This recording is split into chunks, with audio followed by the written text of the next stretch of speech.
నమస్కారం NS news కి స్వాగతం. నా పేరు ఉషా. ముందుగా ముఖ్యాంశాలు. జీవో నంబర్ 97ను వెంటనే రద్దు చేయాలని డిమాండ్ చేస్తూ బీజేవైఎం ఆధ్వర్యంలో నిర్మల్ పట్టణంలోని శివాజీ చౌక్ లో ధర్నా నిర్వహించారు. పాలిటెక్నిక్ కళాశాల విద్యార్థులతో కలిసి బీజేవైఎం నాయకులు రోడ్డుపై బైఠాయించి నిరసన వ్యక్తం చేశారు. ముఖ్యమంత్రి రేవంత్ రెడ్డి దిష్టిబొమ్మను దహనం చేసేందుకు బీజేవైఎం నాయకులు ప్రయత్నించగా పోలీసులు అడ్డుకున్నారు.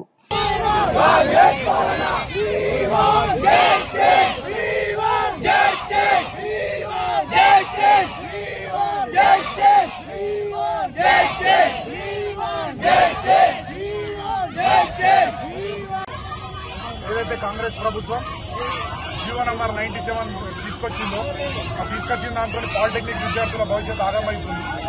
దాంతో లాటరల్ ఎంట్రీ అవకాశం లేకుండా పోతుంది, వాళ్ళకి ఈసెట్ అవకాశం కూడా లేకుండా పోతుంది, వాళ్ళకి ఫ్యూచర్ హైయర్ ఎడ్యుకేషన్ కి ఛాన్స్ లేకుండా ఈ జీవో నంబర్ 97 చేయడం వల్ల ఈ శక్తి స్కీమ్ ఏదైతే గవర్నమెంట్ తెచ్చిందో జీవో 97 ద్వారా అది వెంటనే రద్దు చేసి జీవో నంబర్ 97 పూర్తిగా రద్దు చేసి పాలిటెక్నిక్ విద్యార్థుల భవిష్యత్తు కాపాడాలని, ఈ టెక్నికల్ ఎడ్యుకేషన్ ని కాపాడి ఇంకా విద్యా వ్యవస్థను బలోపేతం చేయాలని బీజేవైఎం ద్వారా మేము కోరుకుంటున్నాం. లేని పక్షంలో రాష్ట్ర వ్యాప్తంగా ఉద్యమం ఇంకా ఉధృతం చేస్తాం.